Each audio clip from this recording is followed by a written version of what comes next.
بسم اللہ الرحمن الرحیم۔ خط نستعلیق میں ہم نے کاف کی تختی اختتام تک پہنچائی تھی۔ آج کے سبق میں ہم کاف کے بعد والی تختی لکھیں گے۔ تو کاف کے بعد لام کا نمبر آتا ہے۔ لام کی تختی چونکہ آسان ہے وہ با کی تختی کی طرح ہے، اسی طرح کاف کے ساتھ بھی تھوڑا سا اس کی مشابہت ہے۔ تو آج کے سبق میں ہم میم کی تختی لکھیں گے۔ تو میم دو قسم پر ہے۔ سب سے پہلے ہم قلم اس طرح لگائیں گے، اوپر کی طرف جائیں گے اور پھر اس طرح قلم کے نوک کے ساتھ یہ والا جگہ بنائیں گے۔ اس طرح اوپر کیا، پھر اس کے ساتھ قلم کے نوک کے ساتھ یہ جگہ بنایا۔ اب اس کے بعد ہم نے با کی تختی میں جو الف بنایا تھا، با الف، اسی طرح ہم الف یہاں پر بنائیں گے۔ یہ میم اور الف بن گیا، یہ ما بن گیا۔ بس وہی با ہے، لیکن اس جگہ کو تھوڑا سا اس طرح سیدھا کھینچ کر لانا ہے اور پھر اس کو یہاں پر یہ نوک سا ہونا چاہیے۔ پھر اس کے بعد ایک اور میم ہے، وہ یہ ہے کہ سب سے پہلے ہم قلم اس طرح لائیں گے، پھر اس کے بعد قلم کو اس طرح کھینچیں گے۔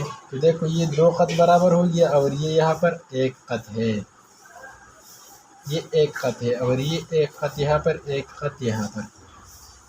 اب یہاں سے ہم نے الف شروع کرنا ہے، اس کے ساتھ وہی با ہم نے بنانا ہے جو کہ ہم نے با کی تختی میں لکھا تھا۔ تو یہ بھی الف بن گیا۔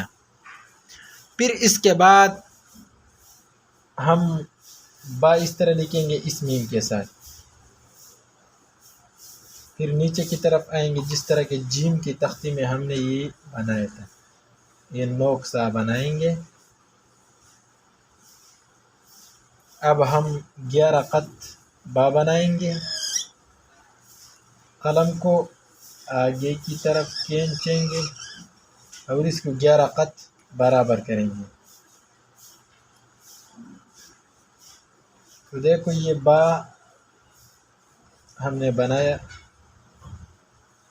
اور یہ بالکل 11 خط برابر ہے۔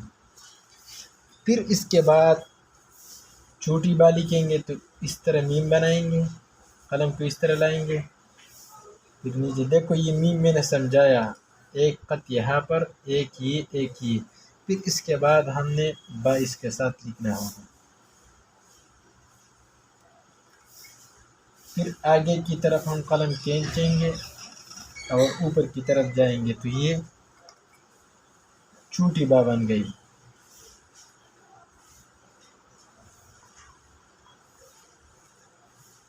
ایک، دو، تین، چار، پانچ، تو یہ 5 خط مکمل ہو گیا۔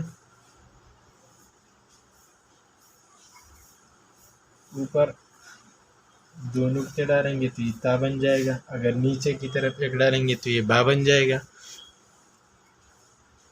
پھر اس کو بھی 11 خط ہم برابر کریں گے۔ تو 1، 2، 3، 4، 5، 6، 7، 8، 9، 10، 11، یہ 11 خط برابر ہو گیا اور درمیان میں ہم 2 خط ڈالیں گے تو یہ با بھی مکمل ہو گیا۔ یہ 11 خط، یہاں پر یہ 1 خط، یہ 2 خط۔ پھر اس کے بعد ایک اور میم ہے، لیکن یہ میم ان 2 میموں سے مختلف ہے۔ تو گویا میم کی تختی میں ہم 3 قسم کی طرح میم لکھیں گے، ایک یہ ہو گیا، دوسرا یہ، اور تیسرا ایک اور میم ہم بنائیں گے۔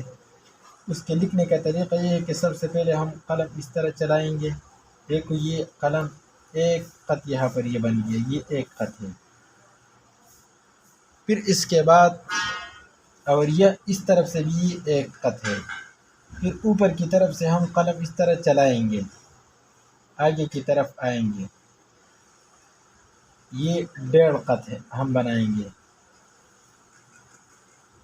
تو یہ 1.5 خط بن گیا۔ اب اس کو قلم کے نوک کے ساتھ تھوڑا سا برابر کرنا ہے۔ یہ وہی میم ہے جو کہ عام طور پر محمد میں لکھا جاتا ہے۔ پھر اس طرح ٹیڑھی لکیر ہم کھینچیں گے اور اس جگہ کو ہم نے بھرنا ہے۔ تو دیکھو اس میم کے لکھنے کا طریقہ یہ ہو گیا کہ سب سے پہلے ہم یہ نیچے والا جگہ ایک خط بنائیں گے، پھر اوپر کی طرف بھی یہ 2 خط ہم بنائیں گے۔ یہ ایک خط تو خود بخود بن گیا۔ اب اوپر کی طرف سے ہم نے اس طرف جانا ہے، ایک خط یہاں پر کرنی ہے اور آدھا خط یہاں پر، تو یہ 1.5 خط بن گیا۔ پھر اس کے بعد ہم نے نیچے کی طرف آنا ہے اور وہی پرانا جیم اس کے ساتھ لکھیں گے۔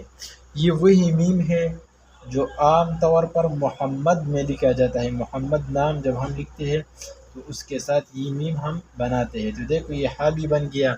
یہ وہی ہا ہے جو ہم نے مفردات کے اندر سمجھایا تھا۔ آگے کی طرف 3 خط ڈالیں گے، پھر نیچے کی طرف 3 خط ڈالیں گے، اور اب اس کے بعد ہم گولائی شروع کریں گے۔ تو یہاں سے ہم قلم لگائیں گے اور اوپر کی طرف جائیں گے۔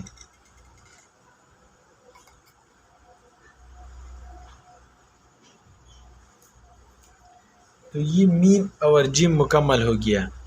پھر اس کے بعد ہم دال لکھیں گے، تو دال ہم اس میم کے ساتھ لکھیں گے، اور دوسرے کے ساتھ بھی آپ لکھ سکتے ہیں لیکن زیادہ مناسب یہی ہے۔ اس طرح کے عام طور پر لکھا جاتا ہے یا اللہ مدد، تو دیکھو اس میں یہ دال میم اور دال استعمال ہوتا ہے، مدد۔ پھر اس کے بعد را لکھیں گے، تو را اس میم کے ساتھ ہم لکھیں گے۔ قلم کو اب جلدی چلانا ہوگا۔ دیکھو یہاں پر جب قلم لائے تو اب نیچے کی طرف جلدی آنا ہے اور قلم کو بالکل پتلا کرنا ہے۔ تو یہ را بھی بن گیا۔ انشاءاللہ باقی حروف کل کے سبق میں پھر ہم لکھیں گے۔